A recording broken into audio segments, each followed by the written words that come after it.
Salve, salve, salve! Bem-vindo. Sábado. Não precisa falar ainda, caramba. Salve, salve, salve! Bem-vindos ao canal Ascensionista.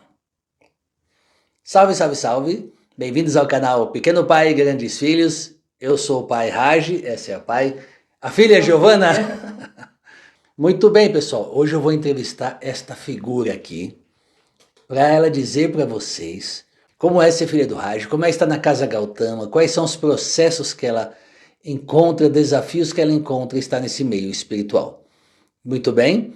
Giovana, tudo bem? Tudo, Raj. Boa noite. Que Boa noite, raio, galera. caramba, o nome dela espiritual aqui na casa é Hannah, né? E nós vamos chamá-la de Hannah aqui hoje durante toda a gravação. Como é que vai, filha? Vou bem, pai. Muito Tranquila? bem, tranquila, na paz do Senhor. Glória a Deus, aleluia. Eu vou começar fazendo uma série de perguntas para você. Ok. E a gente vai naquele pá, tá? Eu não sei como é que chama, tem um nome aí que eu nunca sei esses nomes. Eu vou te perguntando e você vai dando a resposta, tá bom? Tá bom. Primeira pergunta eu quero fazer para você. Eu quero começar pela parte material, física da coisa. Como foi sair de São Paulo e vir para Brasília para você? Pra mim foi algo que eu já esperava, essa mudança. Não necessariamente pra Brasília, mas me mudar um pouco, sair daquele meio, daquele tumulto, aquele caos que é São Paulo. Então, quando você estava aqui em Brasília, que você me ligou, eu estava em São Paulo, você falou, "Ó, nós vamos nos mudar para Brasília, você vem?" Eu não pensei duas vezes e falei, vou, com certeza eu vou. Então, pra mim, foi algo muito significativo e muito importante. Foi uma ótima decisão. Que maravilha, maravilha. Ao chegar aqui em Brasília, qual foi o seu primeiro desafio que você encontrou aqui em Brasília? O seu, não o desafio da Casa Gautama, não o meu desafio, o seu. Qual foi o primeiro desafio? É complexo de falar porque quando eu cheguei, quando nós chegamos, eu já senti como se já morasse aqui há muito tempo. Então, pra mim foi muito fácil. Mas eu acredito que uma das piores coisas assim, que eu passei foi algo até simples, mas foi uma questão do ar daqui de Brasília, que é muito seco, né? E quem é daqui tá acostumado, mas quem é de fora sofre muito. Então, eu saí de manhã para ir buscar pão ou algo assim, meu nariz sangrava. Então, isso pra mim foi a pior parte e foi, na verdade, a parte mais ruim que teve, né? A pior. Não teve outra ruim assim. Eu fico até emocionado vendo ela falar disso, que o desafio dela o maior desafio dela foi o ar, gente. O respirar é Se eu difícil. falar o meu aqui, vocês vão chorar, deixa quieto que a entrevistada aqui é ela. Então, o seu maior desafio foi a dificuldade com respirar. Isso. Muito bem, Giovana. Hannah, né? Pegando Casa Gautama Brasília, Casa Gautama São Paulo. Espiritualmente falando, não vamos falar das pessoas de São Paulo que frequentavam a casa, das pessoas aqui. Da parte espiritual, qual é a diferença que você sente da espiritualidade aqui em Brasília, dentro da Casa Gautama, para a espiritualidade lá em São Paulo, dentro da Casa Gautama? Eu sinto que a gente conseguiu se aprofundar muito mais dentro da espiritualidade. Nós conseguimos abrir um novo leque e trazer novas consciências para as pessoas espiritualmente falando. Então, a visão que nós conseguimos expandir de lá para cá é algo muito mais. É sutil, com certeza, mas é algo muito mais forte, muito mais intenso e profundo. Eu não sei definir exatamente com palavras esse processo, mas eu posso dizer dessa forma, que foi algo muito. Foi uma expansão espiritual de novos contatos, novos caminhos, novos conhecimentos. Segundo o que pelo que eu estou ouvindo você, eu posso dizer que em São Paulo a espiritualidade era mais abstrata e aqui ela se tornou mais concreta, que em São Paulo a gente via as coisas acontecer, mas parecia muito longe, e agora elas estão mais perto.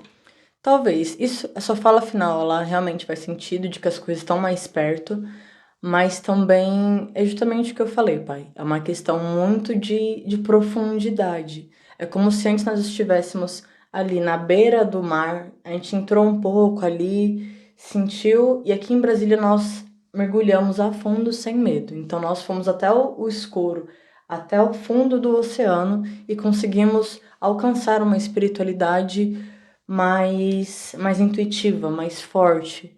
É assim que eu vejo. Ok, eu só quero dizer para você que não me chame de pai, meu nome é Bonner, William Bonner. E aí, o que achou da minha sala nova aqui para meus vídeos, algumas lives? Ficou boa, né? Ficou boa porque ela tá muito mais na sua cara e foi você que fez, então Ok. tá ali. Agora me responda uma coisa, você é a entrevistada aqui hoje, Sim. né?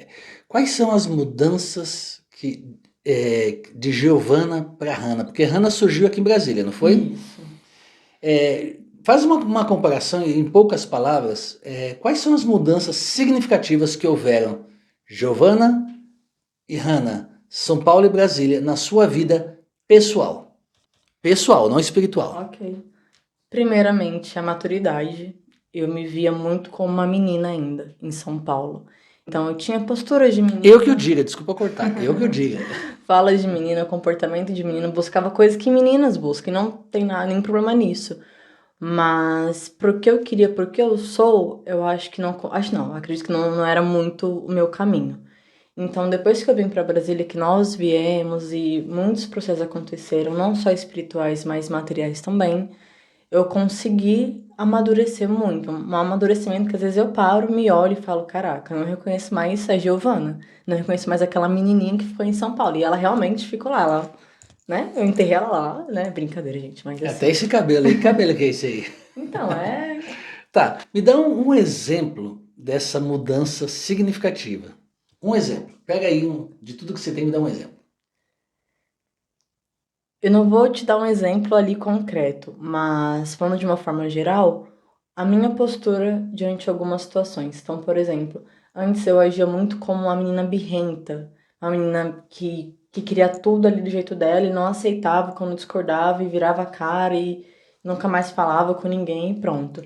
Aqui não, com esse amadurecimento que eu tive, hoje eu consigo olhar para situações e entender, primeiramente não julgar, o que é importante, mas também saber que cada coisa tem seu tempo. Então eu não vejo mais a necessidade de agir com birra, de agir, estourar e ficar bravo ou sair chorando e querer culpar todo mundo e menos a mim. Hoje eu sei reconhecer quais são as minhas falhas e busco diariamente olhar para elas e falar, não, então esse ponto tem que melhorar em mim mesma, porque é minha responsabilidade. E também sei olhar quando o outro falha comigo, mas ter a maturidade e a sabedoria de chegar e conversar. E se não resolver, tá tudo bem.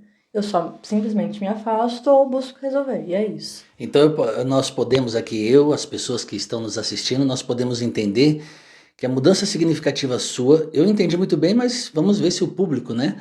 É essa maturidade. Tá bonito o cabelo, relaxa aí. Essa maturidade de entender que nem tudo acontece quando você quer, na hora que você quer. É a aceitação de saber que é um tempo determinado para todas as coisas e você respeita esse tempo, é isso? Isso, sem julgamentos, nem comigo, nem com o outro. Eu tô até uma lágrima aqui agora. Não, eu sou William Bonner, não sou seu pai. Ok. Muito bem. Me fala um pouco Você chegou um tempo jogar cartas, né? Que tipo de cartas você jogou? Responde as cartas primeiro. Eu trabalhava com o oráculo da deusa. Essa foi. Não teve outra, não? Não, naquele primeiro momento eu trabalhava somente com ele. Só com ele. Conta um pouquinho para nós todos como que foi que chegou até você o oráculo das deusas. Como é que surgiu essa vontade de jogar as cartas, ou essa intuição, se veio da espiritualidade, se foi uma indicação de alguém? Conta aí para nós um pouquinho. Eu não me lembro exatamente ali qual foi o momento exato onde isso surgiu. Mas eu sei que eu sempre tive uma atração por isso, né? Pelas cartas. Sempre observava muito a cristal e jogar para as pessoas e sempre achei aquilo muito profundo e muito lindo. Então eu falei, tá, vou atrás de um para mim. E aí foi quando apareceu o da deusa, inclusive uma mulher, que eu nem lembro mais quem, mas sei que foi uma mulher que me recomendou. E eu falei, bom, já que eu tô nesse caminho, eu trabalhava muito com a vaporização uterina naquela época. Falei, tá, então vou buscar um jogo, uma carta, né? Um baralho, onde eu posso agregar com esse meu trabalho. E aí ele me levou até o das deusas e foi assim que eu comecei a trabalhar com ele. Ok, muito bem. Eu vou fazendo as perguntas aleatórias, então vou misturando espiritual com emocional, com familiar. Questão de pai e mãe. Qual é a influência positiva da sua mãe na sua vida hoje? Caraca, que pergunta capciosa, hein? Minha mãe é uma mulher muito guerreira, né? Eu sei que ela tem as batalhas dela, os sofrimentos delas, mas eu vejo ela muito como um exemplo de sempre buscar aquilo que você acredita ser certo pra você. Então, apesar das dificuldades que ela enfrenta, que já enfrentou e que até hoje enfrenta, Eu vejo ela como uma mulher que sempre vai. Ela sofre, ela já passou por muita coisa, né? Enfim. Ela sempre cuidou muito de quem estava ao lado dela. Então ela sempre batalhou por aquilo que ela amava, por aquilo que ela acreditava. E é isso que eu carrego comigo até hoje. Não importa quem eu ame, o que eu ame, se é uma pessoa, se é família, se é uma situação, um emprego. Eu tenho isso comigo de sempre batalhar por aquilo que eu acredito ser benéfico para mim. Isso aí é o que você carrega com você da sua mãe. Isso. Que maravilha. Agora, eu como entrevistador da Rede Globo, William Bonner, não conheço muito bem seu pai. E do seu pai? Qual é a influência? O do meu pai já é uma. Eu falo dele como se não fosse você. Então, gente. A influência que meu pai tem sobre mim é influência positiva, né? Como foi sua Claro, pergunta. negativa você deixa pra lá. Senhor William Bonner. É a sabedoria e a inteligência. Então, você, né, meu pai, sempre me trouxe muito uma visão inteligente de tudo do mundo, uma visão muito filosófica e não uma filosofia fantasiosa, coisas concretas e reais. Então, o que eu carrego comigo hoje de você é sempre essa visão, acredito que até isso me trouxe uma maturidade muito grande, eu percebo muito isso, né, nessa mudança. Então, é justamente esse ponto da leitura, da inteligência. E não é aquela inteligência, eu sou melhor, você não. Cada um tem a sua. Cada um tem aquela coisa que chama mais atenção e que vai se dar melhor naquilo. Então, são questões filosóficas, até mesmo de música, né? Gostos musicais que o povo olha pra mim e fala, nossa, você é tão nova, eu gosto de música de gente velha. Fala, gente. Obrigado pela parte que toca de velho. Resumindo, a sabedoria e a inteligência. Ok. Num bate-bola aqui rápido, em uma palavra, defina pra mim família materna. Em uma palavra. É pra falar a verdade? Família par de mãe, uma palavra, o que você diria? Caos. Família paterna, uma palavra. Dúvida. Pensei que você ia falar caos 2, o retorno. Então, família materna você define como caos e família paterna, por parte de pai, como dúvida. Isso. Eu poderia entrar nisso aqui, mas é melhor o povo não saber muita coisa, não. Deixa pra lá que eu acho que legal. Agora, por exemplo, as suas avós, por parte de mãe e por parte de pai, por parte de mãe, recentemente faleceu. Isso. Por parte de pai, graças a Deus, ainda está na Terra. Se você pudesse mandar uma mensagem para sua avó materna, que mensagem você diria para ela agora? A sua avó por parte de mãe. Eu diria que independente das coisas que ela me falou, que me magoaram e que eu também sei que eu magoei ela em alguns aspectos, porque eu não era uma criança fácil de lidar, mas que eu carrego ela com muito amor e muita tranquilidade no meu coração. É isso que eu posso dizer. O mesmo para a sua avó materna, que está viva, e se algum dia ela... Paterna, papai, babé, que está viva, e se algum dia ela assistir esse vídeo, qual é a mensagem para ela? Eu diria que, Val, você é um exemplo pra mim, um exemplo de mulher batalhadora, porque... Ai, é difícil falar das questões de idade, né? Mas assim, geralmente muitas senhoras, elas não vão atrás, elas chegam numa certa idade onde elas param e estagnam a vida delas e fica dependente ou de filhos ou de maridos. E a senhora não, a senhora vai atrás, faz o que você quer, vai pra lá, vai pra cá, viaja, vai pra outro país e vem. Então, essa pra mim é um exemplo de batalha, um exemplo de guerreira. Maravilha, gente, é muita coisa aqui nesse podcast, nessa entrevista bate-bola. Vamos lá. Espiritualmente, como é que você se define hoje? Como é que Giovanna Nicole, ou vulgo Hannah, se define espiritualmente? Entende a pergunta, né? Entendo. Obrigado. É filho de pai inteligente, claro que entender. Ô, senhor. Então, eu posso me definir como um buraco negro, não no sentido onde eu só engulo as coisas e não morre lá dentro, mas onde cada informação ela vai sendo internalizada e por um certo momento eu posso até não entrar em contato com aquilo ou também não ir tão a fundo. Mas cada informação que chega até mim espiritualmente, seja através de uma roda de conversa, de uma visão, de um sonho, de algo que eu escuto ou que eu sinto, cada informação, independente da forma como venha, ela é internalizada e ela me dá força. Então, eu vejo que hoje eu tô muito mais consciente. Então, eu me sinto mais consciente espiritualmente falando, porque antes eu tinha esses processos, mas eu não entendia. eles meio que internalizavam e saía. Hoje em dia não, eu consigo internalizar eles e processar eles. Não importa o tempo que leve. Maravilha. Religião. Você se identifica com alguma religião existente na Terra hoje? É complexo falar sobre isso porque eu tenho uma ideia na minha cabeça formada que as religiões, elas na verdade não são mais o que deveriam ser, né? Quando a gente pega a palavra religião, a origem dela, ela vem do latim religare, que é religar-se a Deus, né? A espiritualidade. E hoje eu vejo que isso perdeu completamente o sentido. Então eu não vejo mais religiões. Porém, eu me identifico sim com algumas egrégoras, como a egrégora egípcia, que nunca foi uma religião, mas assim, é trazida dessa forma. A egrégora da Umbanda, com as entidades, com os orixás. Claro que eu não vejo eles dessa forma, mas assim, eu me identifico muito. Então, com a egípcia, com da Umbanda, o budismo, o hinduísmo também. O hinduísmo é uma linha que eu sinto muito uma atração. Então, é mais isso. Mas, tipo, de realmente ali crer em alguma religião de hoje, não. Ok.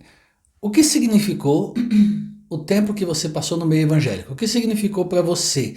Ou melhor, o que significa hoje e o que significou na época para você? O que era o tempo que você passou na igreja evangélica e o que é hoje o meio evangélico para você? São duas perguntas.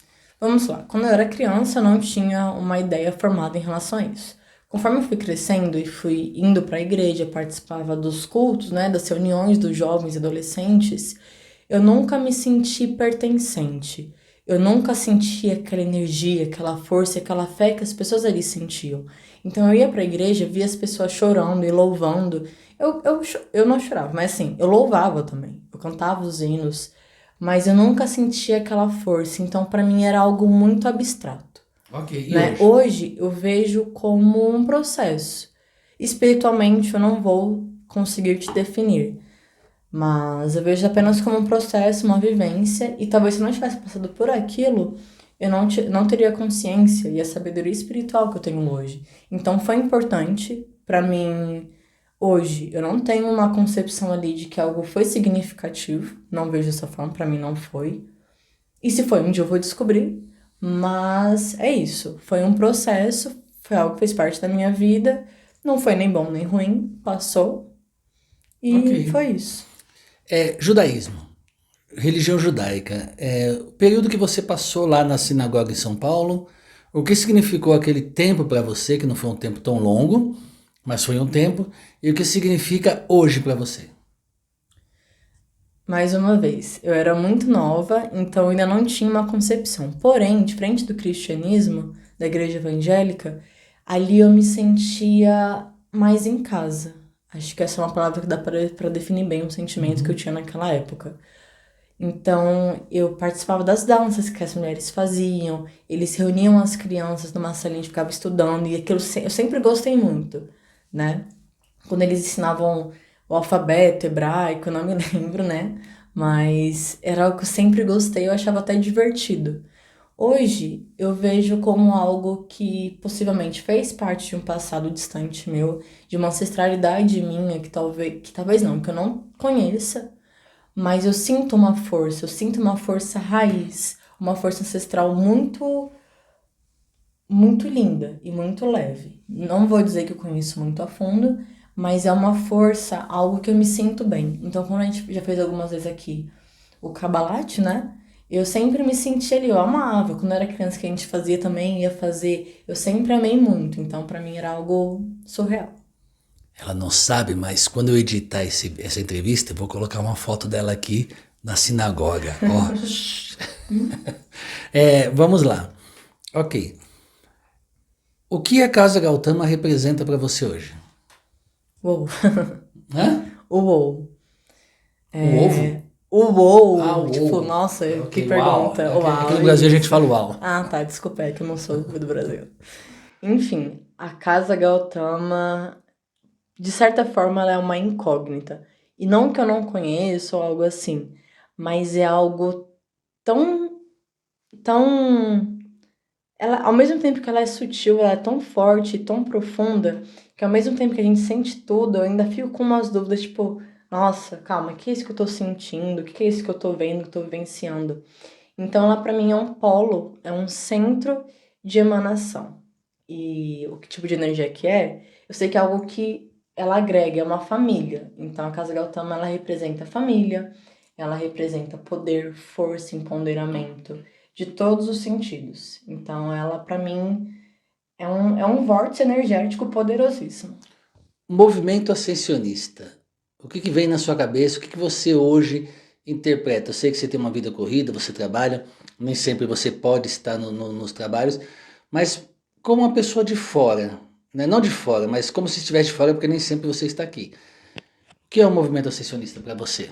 É algo surpreendente, porque quando eu vejo seus vídeos, mesmo que eu não veja por inteiro, mas eu vejo alguns pedaços, algumas coisas que você posta no status, né? Principalmente no Instagram, onde tem bastante movimento, eu sempre vejo palavras, né? As mensagens que você traz, ou que você intui, ou que você recebe, que você vai canalizando, são mensagens de uma consciência muito elevada. Então, eu de fora vendo tudo isso, eu vejo como algo que está muito distante da realidade terrena de hoje, né? Desse ano, por exemplo. Mas é algo que você, né? Que nós estamos trazendo para perto. Principalmente você e Mahara, que estão aqui à frente dos trabalhos. Que está sendo trago para perto de nós. E não é que nós estamos puxando, mas que nós estamos indo até isso. Que eu não sei definir o que é. É um desafio, porque mesmo nós que recebemos aqui, ainda estamos tentando entender o que é tudo isso. É muita coisa. Muita informação. Mas legal. Vamos entrar um pouco na intimidade sua da família. Eu não vou falar da sua intimidade pessoal, fica Por tranquila, favor, você tem não quer coisa que. detalhes. Recentemente, o que? Acho que tem 2 anos. Eu vou falar de mim na terceira pessoa, tá bom? Para fazer desconto que eu não sou eu que é aquele entrevistador, tá bom? Bonner, William Bonner. O Bonner queimadinho. Vamos. Faz mais ou menos 2 anos ou 3 que você descobriu que seu pai é teatro, tem transtorno do espectro autista, é isso? Isso. Antes e depois que você descobriu que seu pai é autista, como é que você interpreta ele no passado, nos momentos que você vivia com ele? O que é isso? Ou melhor, deixa eu refazer a pergunta meio doida aqui, vamos lá. Como é essa vivência para você? Você saber ela só no momento atual ou no passado também? A diferença que eu vejo. Pode explanar da forma que você quiser. Bom, antigamente, né, nesses 2 anos pra trás, eu não sabia, acho que você tinha uma ideia, mas também não tinha ali uma certeza, certo? Quando você soube, eu já sabia, só que para mim, como é para muitas pessoas, para mim era uma coisa muito doida. E falar disso era tipo me ver como alguém deficiente mental, assim, e todo mundo ia me ver como uma coisa esquisita. Até que eu aprendi a lidar com isso. Então, quando eu contei pra você, eu já sabia há um bom tempo. Mas na verdade eu ainda tinha Receio. aqueles receios, aquelas dúvidas, até que a terapeuta falou, cara, você tá lascado, manda aí. Bom, estranho em você, né, pai? Não tem Sim. como negar. Mas foi mais fácil de entender. Não que mudou, porque eu tinha aquela sensação de, tipo, nossa, ele tá distante, ou não se abre. Às vezes tem ataques ali de explosão, como todo mundo tem, eu também já tive os meus, enfim. Todo mundo tem um pouco de autismo. Então eu via ali como alguém, tipo, ali, às vezes rabugento, ficava, gente, esse cara não muda, não muda, e ficava coçava as cabeça, vontade de arrancar os neurônios e falar, gente, me ajuda aí. Eu chamava o povo espiritual, falava, gente, me dá uma força, porque eu sozinha não dou conta. E o que mudou de lá pra cá é que eu parei com o julgamento, né? Mesmo que eu não te faça, acho que eu nunca te falei, mas dentro de mim eu julgava, né? Mesmo sabendo essa questão de que o julgar não é uma atitude correta, enfim, não importa. Mas eu tinha o julgamento das suas atitudes, dos seus tipos de comportamentos. E hoje, sabendo, né, do autismo, eu entendo por que você age de certas formas, porque você tem alguns tipos de comportamentos, ou porque você fala ou não fala, se abre ou não se abre. Então hoje eu consigo olhar para você sem o julgamento. Eu consigo ver, tá, é um ser humano, como todos nós, tem um lado espiritual que já não é fácil, tanto de informação que você recebe diariamente, mas também entender que, apesar desse lado espiritual, você é um ser humano, tem suas questões, tem o autismo, e isso não que te atrapalha, mas isso traz certos comportamentos típicos de autista. E tá tudo bem, é uma questão sua. E eu, como filha, e convivendo com você diariamente, aprendi a respeitar e entender o seu lado. Ok. Hoje você poderia dizer que seria mais tranquilo para você se você conhecesse, tivesse uma amizade ou se relacionasse com alguém que tivesse autismo? Sim, muito mais. Eu entenderia de uma outra forma e não iria olhar, tipo, nossa, com raiva ou receio da pessoa ou me afastar, algo assim. Eu iria olhar e entender. Você acha que a minha família, né, a sua família por parte de pai, entende isso? Talvez eles vejam e saibam, mas não sei se eles realmente entendem ou compreendem. Por O quê? que é? Porque você só tem como de fato entender quando você convive com alguém assim. Ué, mas eles conviveram comigo a vida toda, só que eles não sabiam e É talvez verdade. hoje se saibam por cima. Você acha que, meio que sabendo, que eu contei lá para sua avó, mas não sei se ela passou para os demais, mas você acha que sabendo, você acha que muda um pouco a visão deles sobre mim? Olha, pelo que eu conheço deles, pelo pouco que eu conheço, sabendo as questões psicológicas, emocionais deles, talvez seja um pouco mais fácil deles entenderem porque você tem certos comportamentos, mas eu tenho quase certeza, uns 90% de certeza, que com isso, mesmo sabendo, vem um julgamento. Vem tipo, ai, porque tudo para as pessoas que são evangélicas é tipo, ai, vai pra igreja que passa, vai orar que passa, falta disso na sua vida, vamos te benzer, vamos. Vai, sei lá, alguma coisa assim, Fala vai pra benzer pros igreja. evangélicos não, que eles te pegam, viu?